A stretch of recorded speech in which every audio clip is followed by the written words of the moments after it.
Good afternoon. Hello and welcome to Straw Building UK's January webinar.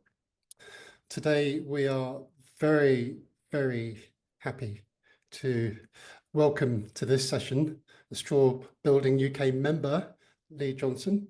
He is going to be talking to you and telling us, informing us about his beautiful site based in Cheshire. I'm joined today by my Straw Building UK board member, Julia Bennett, who's going to be hosting.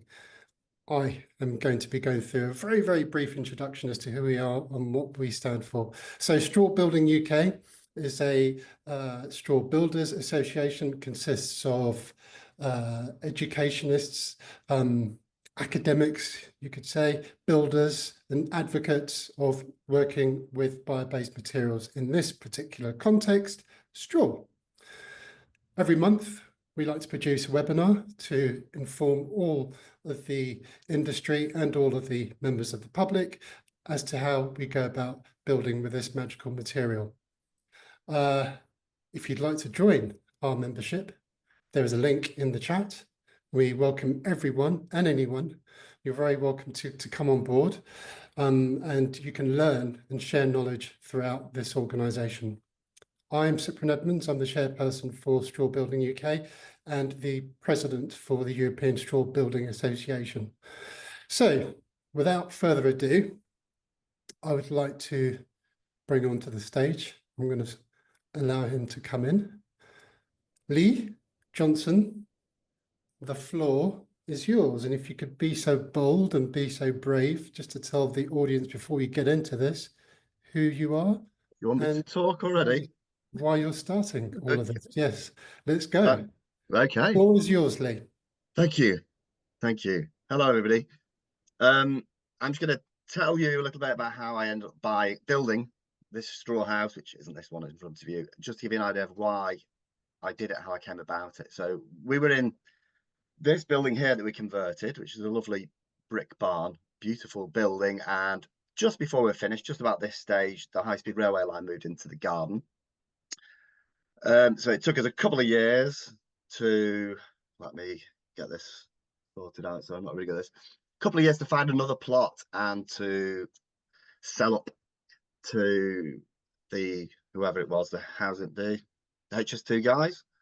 And it took us a couple of years to find somewhere, and we got this plot, the other side of Northwich, so away from the high-speed railway line, so we wouldn't get caught up by all the mither of that again. So we bought this with planning permission to convert this building. If you can see my mouse, this beautiful asbestos clad portal frame building, and it had planning permission to be converted into 2 dwellings. Now we then managed to change that into 1 dwelling and moved on site whilst we decided what we're going to do. So we lived in this caravan for a little while with 2 children until the big caravan came along, and we sat there deciding what we're going to do with this big hulk of a building. It was planning permission for conversion, so again you have to keep part of it. It's a bit ridiculous, so you have to keep the frame, you have to keep the floor, and even these breeze block walls. Anyhow, we sat there thinking about it and biding our time. The back of the building here, you can see this is the back. It's up against this horrid retaining wall, so not ideal to step out your kitchen into this little gap. So I was thinking and doing some research on how to convert steel frame building. I didn't really know how to do it, and somebody made a suggestion somewhere on the internet that you could use straw. So this took me down the rabbit warren, and eventually found a school of natural building. Did several courses with Barbara on straw bale, clay, plastering, all kinds of stuff like that. And we started the planning permission process to move the house a metre away from this retaining wall, so that we'd be able to get an airflow around rather than being damp up against the retaining wall. So we spent our time, we've got an acre there, we sowed wildflowers, put an orchard in. COVID came along, things were going to take a lot longer, so we thought, well, what the hell, let's put the greenhouse in now and the veg patch, and enjoy the space whilst we're sat at home. I've just noticed Caroline sat there enjoying a drink. Yeah, the greenhouse became our playground for all the animals that Caroline brings home from work. We thought, well, what the hell, let's get bees. So we got bees, and Sophie sat there for a good half hour looking at these little things. I think should make a good council worker, looking down holes. We then realized we got clay on site, having had that experience at the School of Natural Building. So we played with the clay, mixing with straw and the like. So here's Pippa having a go at wattle and daubing. Your purists might notice there's some metal in here, but don't spit your dummy out. It was only a sort of trial. Sourcing straw from our house, we can see across the valley a wheat field. Having come from about 5 miles away, I didn't know the farmers around here, but eventually I managed to get hold of the farmer, and he'd agreed to sell us the bales. So we went down to watch the straw combined, and then had a kickabout in the swath here. And these big combines take such a huge, wide amount of wheat that I put it in an enormous pile, and there was loads of weed in it. And because it's so piled up, it all sweats and goes all moldy and fusty. So we parted ways at this point, and I went back to an old friend who organised me some straw from a mere 10 miles away. We needed to get some machinery to handle these big bales. So they weigh approximately 330 kilograms, so you can't lift them. And they're 8 foot long, 4 foot wide, and we put them on the edge, so they're 70 centimeters when they're on edge. Now you need a machine for this, and one that could lift them quite high. So we got a telehandler, which we had to kind of rebuild a bit. Then we thought we need machinery to lift these bales. So a bale spike is what a farmer would use, and he would lift the bales when they were laid flat, maybe 2 or 3 stacked on top of one another, with nice big long spikes here. So I made this up, and then realized that if a bale was on its side, the spikes are going to stick out the other side, and that might be dangerous. So I got some smaller spikes, these ones here, and I put 3 on instead of 2. And I thought, that's great, that's really going to hold them up beautifully. But the problem is so much friction with 3 tines, 3 spikes in a bale, that when you come to pull your machine out, the bale wants to come with you. And I thought, this isn't going to work when I'm putting a bale on my fragile, beautiful foundations. I'm going to completely trash them. It's going to end up in the wrong place. So I had a rethink, and I bought what's called a bale grab. So this is used for more silage bales. It's got a bale squeeze. So it's got a hydraulic ram here, which operates this end, and this would then squeeze the bale. But farmers are used to using bales that are laid flat on the ground. When you lay them on the side, they're narrower, and this didn't have enough squeeze, so it wouldn't pick them up. So I had to modify it, put another bracket on and moving the ram, and then it worked beautifully. It would pick them up and release them quite happily. So the bales arrived, and we stacked them inside what was going to be the house. I've jumped the gun a little bit. So this is the asbestos frame building I was talking about. We succeeded in moving it a metre, and the planning consultant said, well, that's tantamount to a new build. So we could then say, well, let's have it in a better spot. So we moved it into the middle of the pitch. So we could keep this shed and use it whilst we're doing a building, which is brilliant. We could do everything in here. We could build all the timber work, and we stored the bales for a good while. So they sat in there. I got them I'm jumping the gun again. I got them way too early, really. So they were sat in there for a long time, and the rats love bales that aren't inside a building wrapped up in plaster. So we lost quite a few to rats, but they enjoyed themselves. So whilst we were still waiting for the full planning permission to get sorted, having been on Barbara's course on how to customize bales using needles, I thought, our big bales, we've got 6 sets of string, and the chances of me sliding 6 needles all the way through and getting them out in the right place on the other side for, I don't know, 40 bales or something like that wasn't going to happen. So having had a bit of farming background, I made this.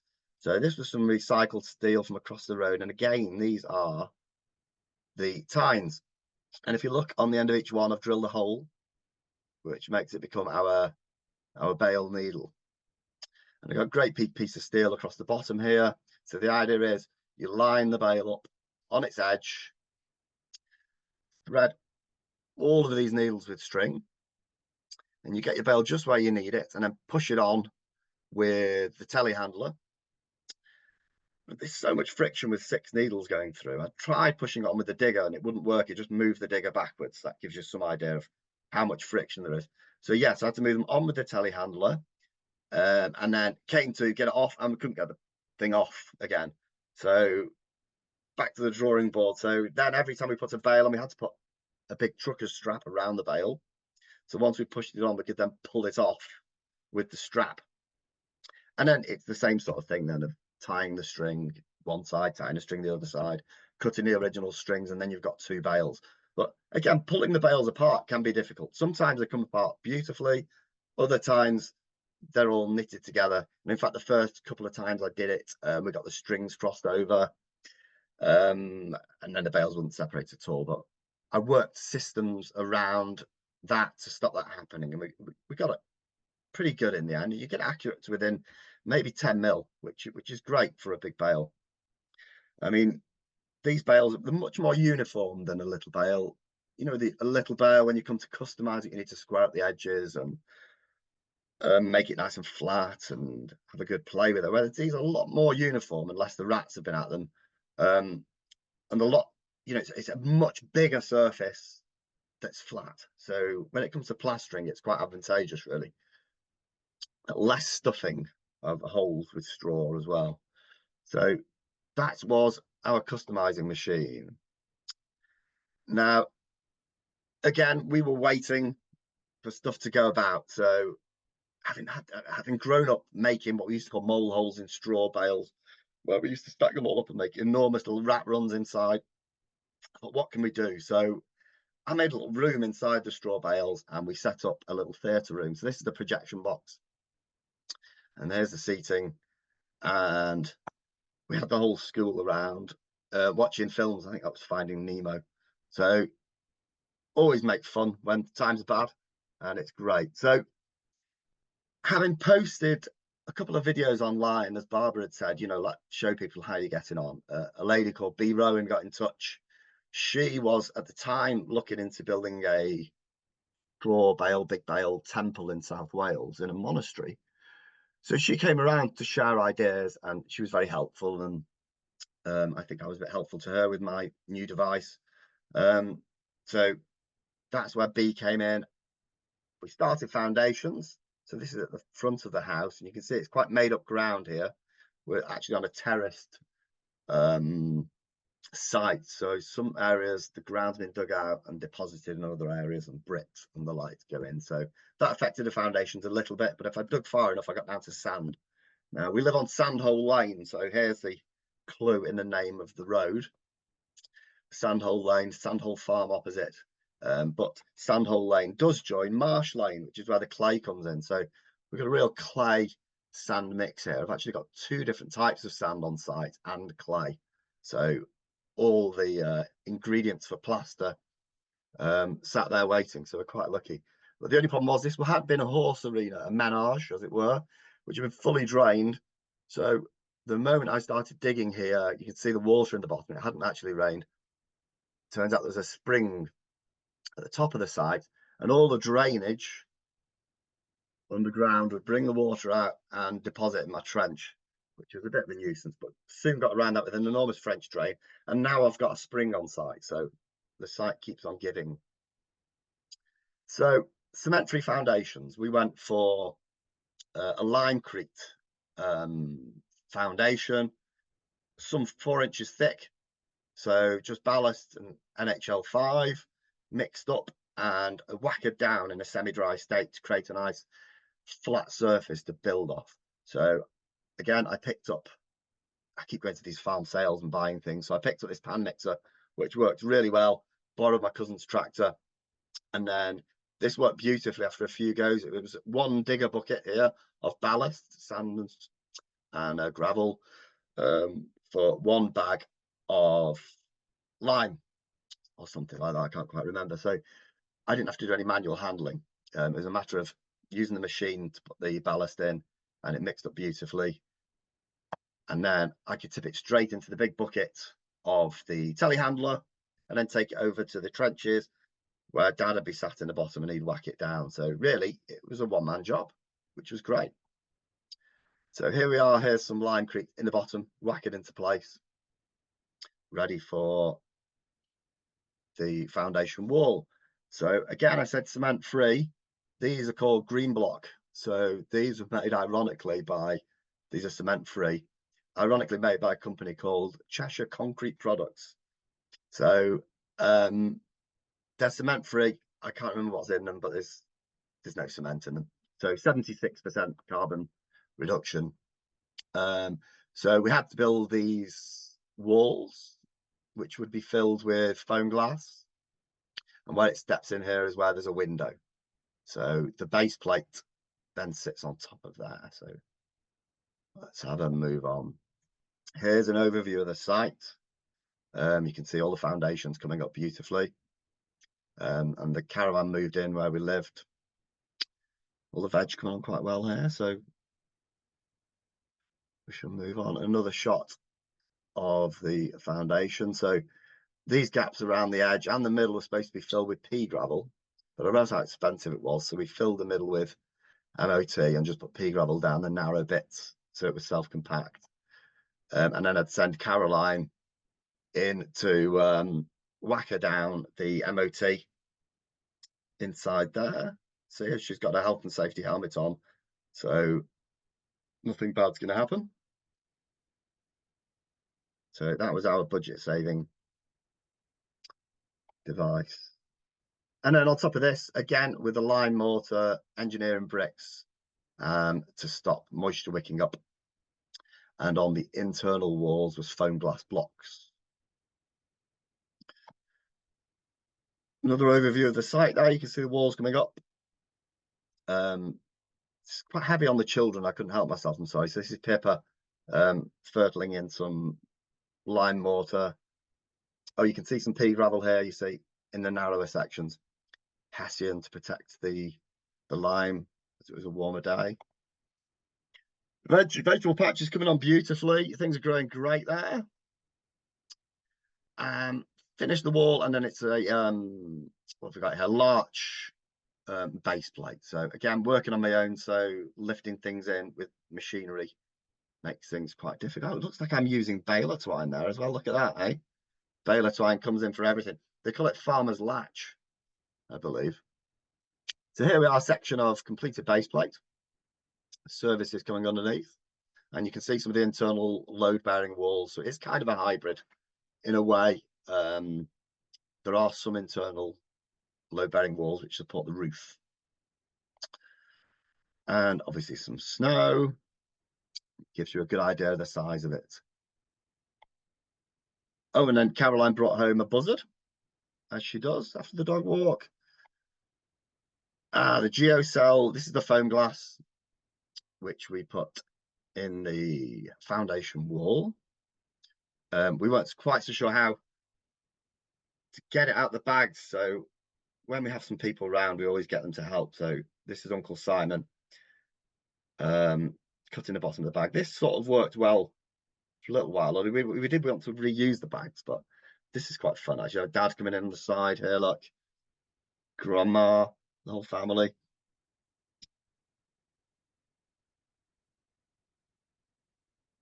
So yeah, that's, again, machinery makes life a lot easier.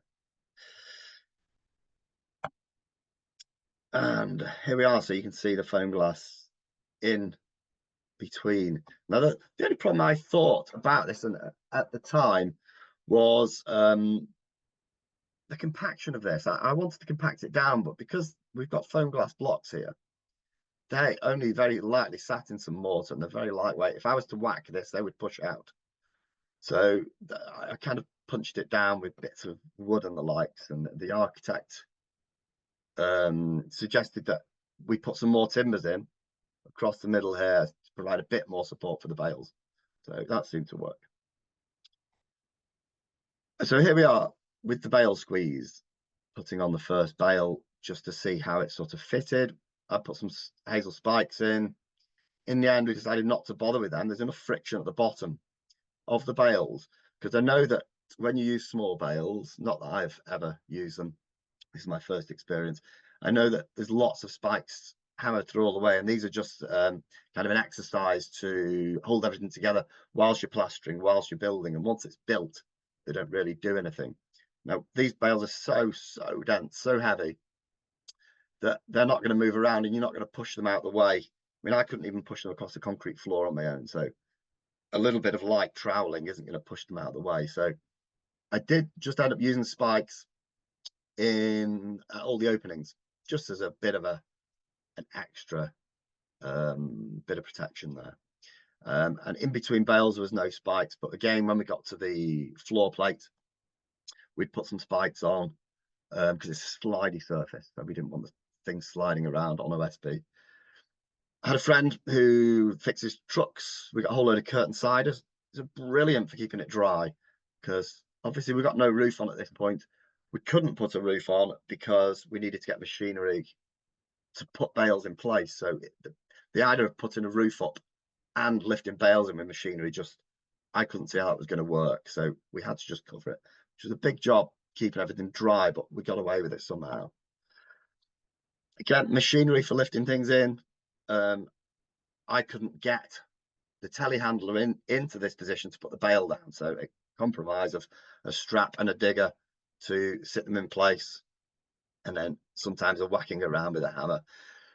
Something I did do, which made life a lot easier, was I named all the bales which we cut.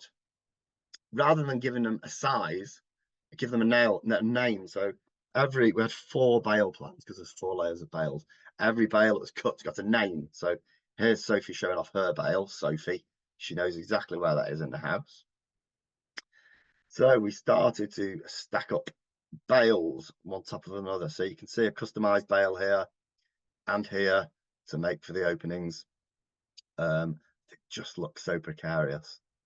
At this stage, I started thinking, what am I doing? This is ridiculous. Having had no experience with straw, it just seemed ridiculous. So I've kind of got a mixture of pictures here to show you how bonkers it did look. But you can see the red string on these bales and the white string on these bales. So what happened was, I asked the farmer, my friend, for a couple of rolls of baler twine to do customization, and it soon became apparent, especially when I had B here, that you can soon snap the string. So it's much thicker string than the string you'd be used to on little bales, but I know even with that you can soon snap it, especially when you've done your trucker's hitch dolly, or whatever you'd like to call it, for tying it off. If you keep pulling and pulling, the friction between the 2 bits of string melts the plastic and it snaps. And indeed, farmers use that sometimes as a way of opening bales when they've lost their penknife. So even with this thick string, when we were trying to pull it really tight, I would put a piece of hazel in a loop so I could pull on the hazel to get more tension. It would snap. So I went back to the farmer and he got himself a bigger baler with bigger twine. So the white twine is actually even thicker, and that seemed to do the job. I could get nice and tight without the bale snapping. So yeah, so these are the crazy shots of early on when everything just looks so top heavy. I mean, look at that. I mean, you wouldn't want that in your house, would you? It's still there though. And in the corner, 2 little bales. I did take the liberty of driving some hazel between these 2 to stop them wriggling about so much. Oh, and then a close disaster. Any of you who have used a telehandler will know that when you connect what would you call it, an appliance, and one of these things, an implement, there you go, you're supposed to lock it into position. I didn't do it here. So this hoop here is supposed to be sat on here. So at this point, it's just sat on top of the bale. Obviously on my own, I was like, oh dear. So I managed to prop it up with bits of wood, climb up on the top, disconnect the pipes, and somehow got it down without breaking anything. So that was lucky. But this is why you didn't want somebody around the other side of the bale. I'm better working on my own. I don't kill anybody. So here we are, the first 2 layers of bales into this is up to chamber, up to the floor plate, the wall plate. Again, wrapped in both curtain siders, and this is silage sheet my cousin uses to wrap his silage up. It's the same sort of stuff that builders use. Bit of snow on top, obviously ideal for building with straw snow. Oh, and at this point, I got some help. B managed to find me some people to help. So here we got Kit, who you might recognise was on the board of SBUK, and this is Hass, who's built like 1 million straw houses. So they came along and reassured me that the house would probably be okay. So that was great. That was good. I think they were singing happy birthday to somebody then. So moving on. They came up with a great idea here. Sorry, this isn't a very good picture, but I was trying to get a lot in. They came up with this great idea. So once we put the wall plate on the top, it needed to be pinned down to the straw below. And this was going to take forever, whittling down little bits of hazel with there being so many. So they came up with this great idea. It's a piece of 4x2 with a hole drilled in. And then I bought like 1 million broom handles. And we found a giant pencil sharpener that fitted on an impact drill. So you could sharpen up the top, glue them in, and then through some big holes in the OSB, we can hammer these down through into the bales and then fix either side to the wall plate. So it became part of the wall plate and wedged in. So well done, guys. That was a great idea. So Hass and Kit worked inside the shed, building the wall plate in sections, whilst I was resizing bales and putting bales on, and that seemed to work quite well, and they could stay out the rain. Then when it came to the first floor, because the way it was designed with restricted eaves, both courses of bales needed to be cut at full length to create the right size for openings, so like a windowsill and the likes. So I'd heard that it wasn't possible to use a chainsaw because it gets blocked with chaff. So I had to think about it and develop this. So you can see this extra line here. This is an air line. So it will blow air at where the chain is coming back in from the bale to stop the chaff building up. So I started off with a ladder and eventually realised I needed something a bit more substantial. So we used sections of wall plate because they were nice and long. They would fully straddle the bale and we could cut the bales to size. So that worked really well. And again, found a way of doing it myself at a safe distance from the chain. So cable tie on the throttle. See, I'm wearing all the protective gear there, so it's perfectly safe. I cut all the bales like this, but every time I tried to take a video, we came against a problem, whether it be a stone in the bale or the chain wandering off. But it did work. It did work. But I think if I was doing it again, I'd maybe make some kind of big bandsaw instead because there's less friction. That was a lot quite often the problem.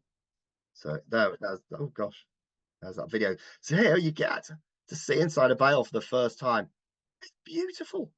We just wanted to jump up and down and lie on it. It's just so firm. It doesn't feel like the outside of a bale. The outside of a bale is so fluffy and messy. But when you cut inside one, it's like the perfect plastering surface.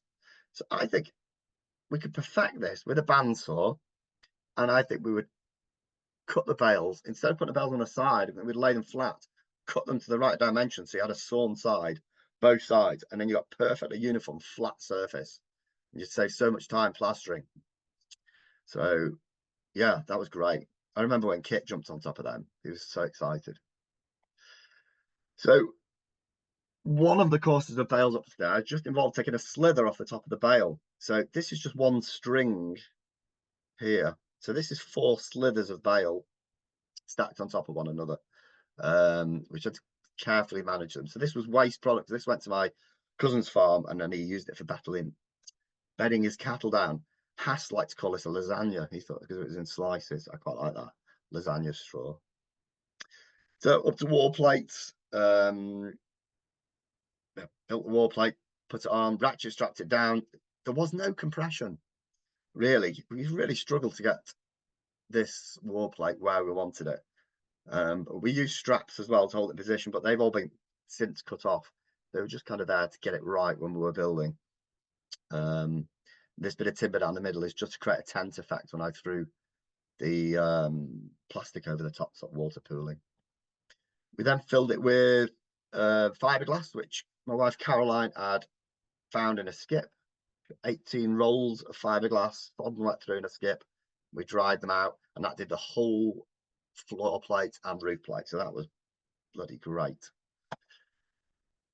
Oh, here's a little clip. I'll let you enjoy that. This is just to give you an idea of the site, a little tour of the site. So I'll just leave you to this one. I've turned the volume off. There was commentary, but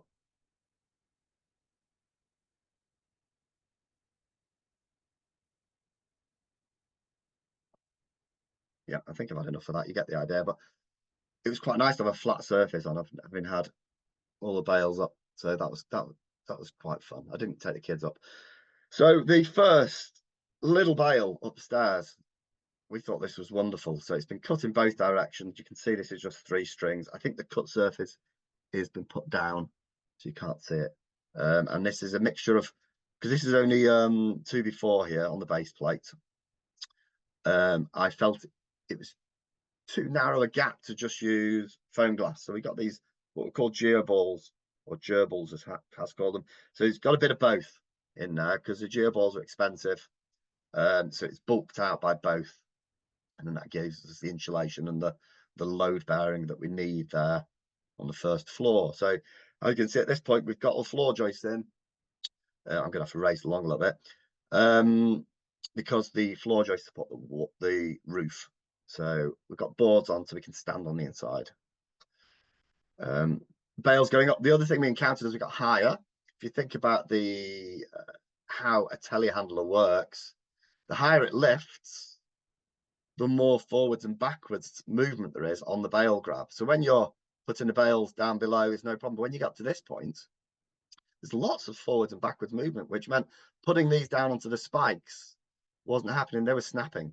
So what we had to do is take the spikes out, the pins out the wall plate, put the bale, get the bale exactly where we wanted it, lift it back up again, put the spikes back in, and then lower it down onto them, and then whack it down with a persuader to get it in the right place.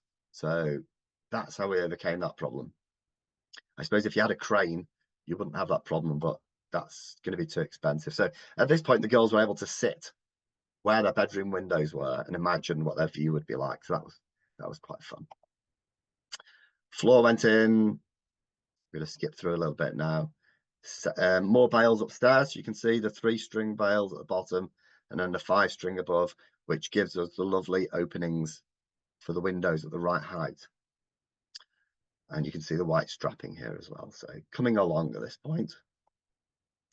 And that beautiful shot there at dusk. These things stood up here. You might be wondering what they were. It was a new term to me called wind posts. Because these big tall openings, and same here, these big tall openings break through this wall plate, which provides structure. These wind posts carry that load, not load, but strength from top to bottom. So they're connected at the base plate, at the wall plate, and at the roof plate, and they stop the building belly dancing, as it were, when it's windy. And then Caroline brought a rabbit home. It wasn't going to stay for very long. It was found in a park, but we get to see what happens. Playground. So I did a playground upstairs. Then we got a cherry picker to do some of the more difficult bits. And this is Rupert and Lydia having high tea. Thank you. Another view of the top from the cherry picker with all the roof coming together. And then we fitted wood fibre board on the roof. This was only thin, 22 mil. There's the roof completed. But if you're to do this, make sure you do walk on the rafters. Otherwise, you land in your daughter's bedroom. It's not very strong. This is an encounter pattern. Oh, grapes. First harvest of grapes in the greenhouse. The rabbits really moved in sorry about this. Here's Caroline fixing the standing seam roof. Sophie sliding down the roof. Window installation on the standing seam. This is quite hard work, actually. There's a lot of cutting and snipping, cleaning the roof. We then sold the bale grab, remodified it back to what it was, sold it, but we didn't make a profit. At this point, we got scaffolding and sheeted it all up so we could work on the cladding behind and also provide a nice dry area for rendering. So this is upstairs. I'm going to race through a little bit now. This is the counter battening for the larch. We then started processing clay. So this is the clay pit we've dug out, and found a way to spray clay with a 30-pound mortar sprayer there. So this is to provide a fire break with the straw. Lots of different ways we found to process the clay. And also, this is a straw chopper, so this is great. We could use all the waste straw. This is what I used to use on a farm many years ago. You put a small bale in the square section at the top, and then you push it along, and it would throw straw down onto cow cubicles. So this was great, a real saviour, and it cost a couple £100 and fix it up. And it's great. It even does wood fibre as well, which is good. So when I've been fitting the wood fibre into the roof, any leftover offcuts I've put in now, and it turned it into loose fill insulation, which we then reused in other places, so we're not wasted anything.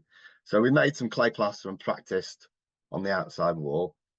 Again, you see the problem with putting bales on this side, the string gets in the way if you want to do anything with it. So this is something to be prepared if you've got, I don't know, future person coming in to put some wiring in. They could cut a channel out and cut through all your strings. So that's something to bear about. You can see them there. And obviously you've got to leave a little bit behind. So this is behind a timber for future people to find. Then we got the professionals in. We've got Annie Benton here. We've got Will Stanex. And this is Joey and Marcus who came to help. So this is Will's giant pan mixer. So my pan mixer has two big, enormous rollers in it. So we're digging the clay up from the hole around the back of the shed here, and shoveling it at the top. And it processes very quickly with some water and turns it into a lovely clay slip. Pretty much bashes most stones into oblivion, which is superb. So this was then sprayed on the inside using an industrial sprayer, and on the same time we were spraying hempcrete on the outside to flatten everything off, fill holes, do window reveals. So this is Graham, we also had Annie and Jack using this wonderful hempcrete spraying machine. So several lines here. There's compressed air, there's a lime slurry, and the big pipe brings the hemp in. It all mixes together in the end and sprays on the wall. 5 minutes, Lee. Okay, so yeah, who else spraying more on and more? I filled some gaps with hazel to hope it all bind together. Oops. Here's the hemp, goes into the hemp box to be blown down the tube, and then afterwards it can just be scraped to shape. So here I was shaping the reveals, and on top of this then goes the lime render. Bit more scraping. We also did what Will termed clemp, which is instead of using limecrete, lime, is that the right word? Yeah, this is hemp and clay around the windows. This saves a lot of time shaping the windows, so we're not making rats to fill in holes. So that's great. We then borrowed the machine to make loads of plaster. We kept it for a week and filled the machine with our own clay and sand and chopped up straw, which then we would shovel into the telehandler and put it into a great big pile. Oh, this is actually elephant shit and poo that we got. They sent us some elephant poo. So there's elephant poo in our plaster, which we're very pleased about. So there's a view of the machine to give you a better idea. Fabulous machine. And here's our pile of elephant poo plaster. Windows in, larch cladding on. Great thing about an opening and a machine is I brought all the plasterboard in before I put that last window in. So getting things upstairs to save in the future, doing lots of lifting Here's how to keep your dog out of the chicken food. Hotline mix. We did a hotline mix for the outside. So here's Joey with the pan mixer again, doing a hotline mix with quicklime. Which was great. Filled the shed full of steam. It was like a giant science experiment. We then had Tricky here, Helen. We got Jamie Ingle and Annabelle Duff, Cameron Duff, doing the lime plaster. So they're putting the base coat on there on top of the lime. Great. Excuse me. There's a base coat with some protection. Yeah, we'll skip that one. Insulation going in the roof, which is fiberboard. We spent Christmas in the house because everybody always wants to get in for Christmas, so we put a tent in, and we put the log fire on here. Look, Christmas tree that we got from the school for free, and we moved in for Christmas, but we moved out again. Even put the oven in. So there we are now. I think this is the final slide. So that's the house as it is just now. Oh, you don't want to see that. So there we go. How's that for time? That's absolutely spot on. You're just a minute before the end, and that was what a tour that was. Yeah. We haven't got questions in the chat, but everybody is just, I'm sure, as blown away as I am about all of the make do's that you had. And SBUK Straw Bale UK had a gathering, didn't we, about 18 months ago up there with you. We had a gathering of members and various folk, and to see how much progress you've made since then is just so inspiring. But I remember the thing is, Lee, that you are a very special character to be able to solve problems the way that you do and to be able to adapt those bits of machinery and appliances stuck on the end of the telehandler. But very inspiring. So there you go, guys. We've got the very first, I believe, jumbo bale building in the UK. And so what is left to do, Lee? I'm on drainage at the moment. So yeah, I've just been putting the drainage in, and then back inside, I need to get some foam glass ordered for the floor and get the floor in. I'm going to put an earth floor in again because we've got all this clay on site. It was going to be limecrete, but I'm not so convinced about limecrete. So environmental credentials really compared to concrete, because it's it's NHL5, doesn't carbonate that much. I know it doesn't. You don't have to heat it up as much, but it costs a lot more as well. Will you get durability out of clay? Pardon? Will you get the durability out of clay? I will do with the linseed oil on afterwards. But like the utility room, I'm just going to put quarry tiles over the top of the earth floor. And maybe at doorways I might put a bit of timber in. Yeah. Just in the entrance. But yeah. In the school I did with clay plaster, we did marmoleum on the walls, just at children's rucksack height, and then the clay above, so you can come up with all kinds of things. So Hattie Emerson, hi Hattie, she's saying, how long did it all take so far, and when will you be in? When will I be in? We've already moved in. We moved in for Christmas. Yeah, we saw that. But with floor and furniture and all that stuff. Yeah, I don't know. I never answer that question. I'm always sheepish because we haven't got much money left, so I'm doing everything myself. Yeah. But we're down, all the questions have kind of gone now. How do you build the house out of straw? It's all plain sailing now, as in it's just normal plastering and normal wiring and plumbing. So we're going to get a section done, I think, and hopefully move into that this year. Yeah. And remind me when you started, because I can remember you talking about it in members' meetings before you'd actually started construction. So yeah, I don't. It's about 3 years or something like that. Yeah. Oh, sorry, what's that, Carly? 2019, apparently. Oh, okay. Is that when we moved here, or when we? Oh, that's when we moved here. I think we put the moved. about 3 years ago. And it's so inspiring, isn't it, to see all the greenhouse and all the veg plot and everything. So you've kind of a lot of people finish a self-build and they've got all the external work still to do, but you've got the garden sorted already. Yeah, we've got our playground sorted, so that kept us sane. Which is wonderful. So Matthew, hi Matthew. Lee, you were mentioning plasterboard. What kind are you using? Ah, okay. So this is what something I suppose I was supposed to be using. What's the recycled stuff? Jiproc or no? Gyprock. Thermacell. Thermacell. Fermacell. I was Fermacell is supposed. like a calcium silicate board. Yeah. It's I not quite the same. But anyway, go ahead. at this point, I've run out of money. Yeah. So and time. So plasterboard of the ceiling is just regular cheap old plasterboard. So there had to Oh, be some compromise there. I'm sorry, everybody. Sorry, purists. well, no, I think everybody in Straw Bale UK is and friends are pragmatists when it actually comes to it. So don't worry about that. What are the other useful materials that you've used? We've seen all kinds of innovative ways, like mixing the lumpy GSL with the tiny little balls. Were there any other materials that you discovered that you really loved using?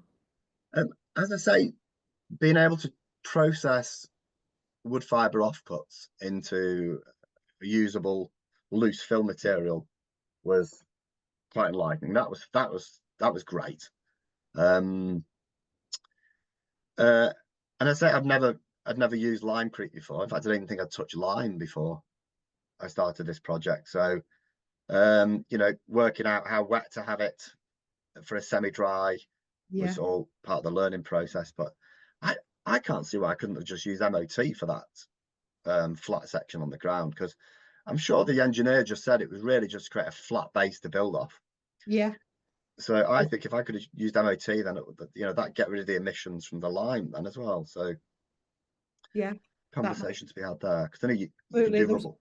yeah, there's all kinds of things, isn't there? And you've had Hmm. so many of the amazing network sort of I don't know, elders. Not they're not necessarily old, but they've got a lot of wisdom and experience involved with the project. You've done the right thing to get everybody's points of view.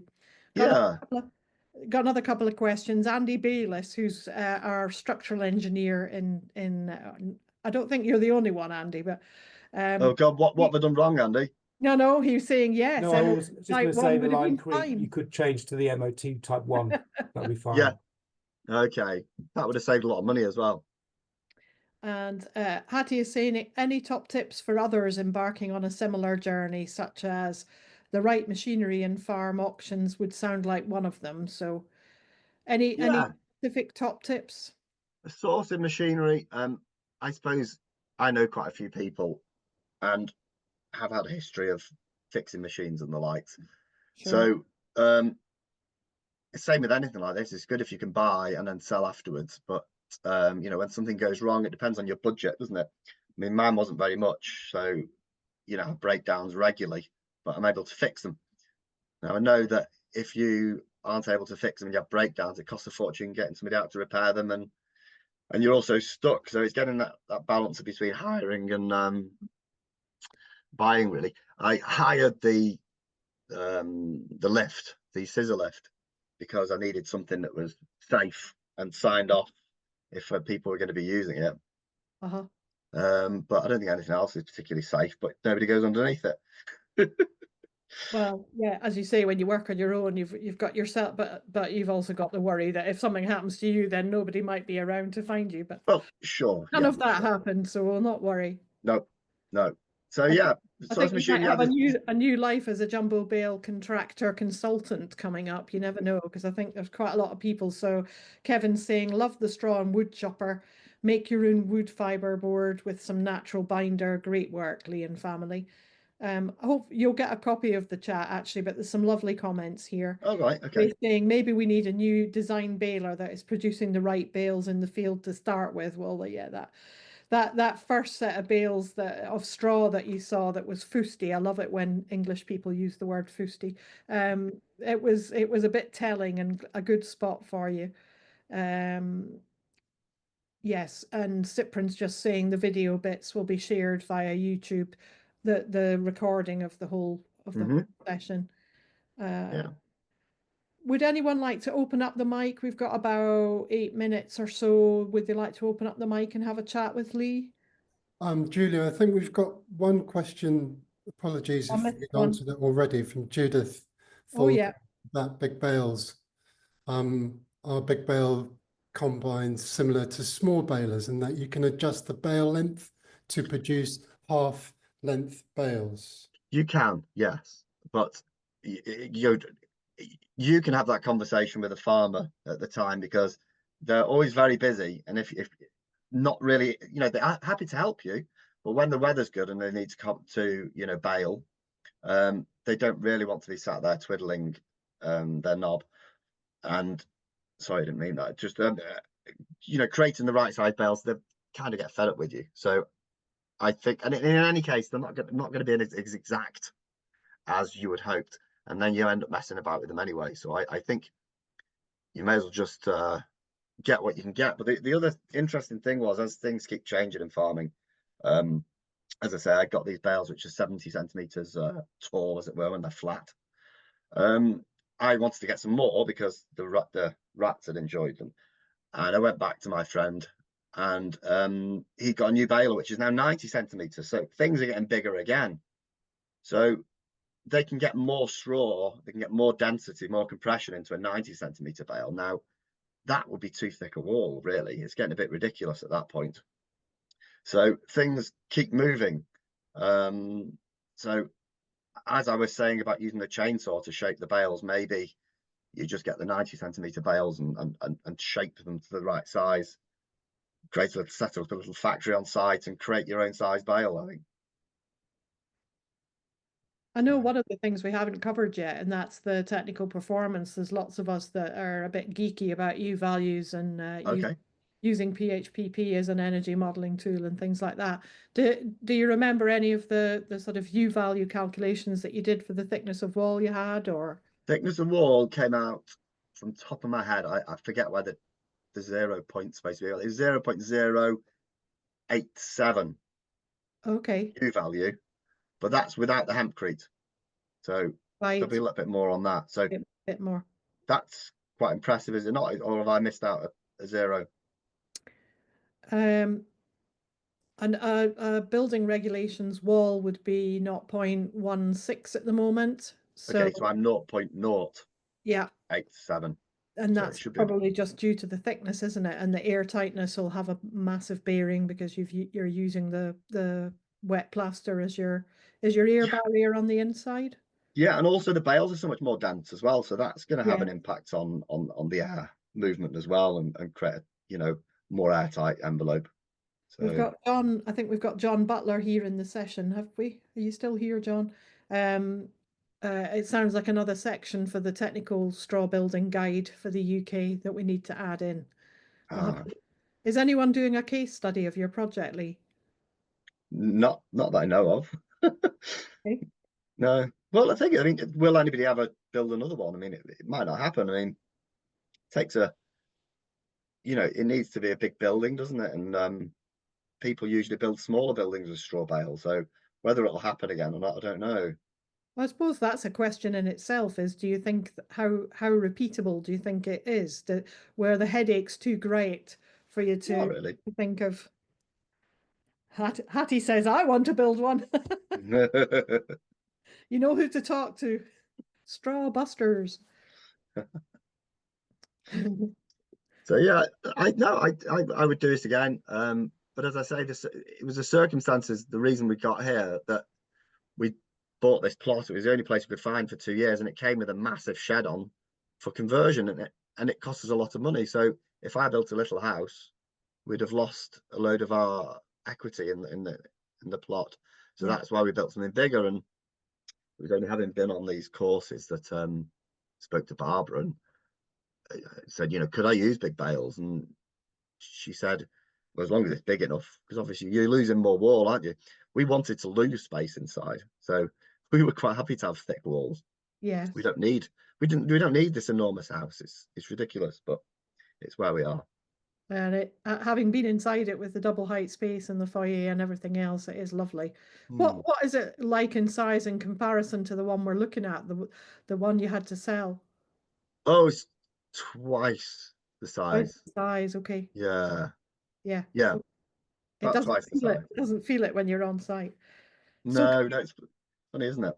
Can we come and have another straw bale gathering up there sometime for those who want to come and see you?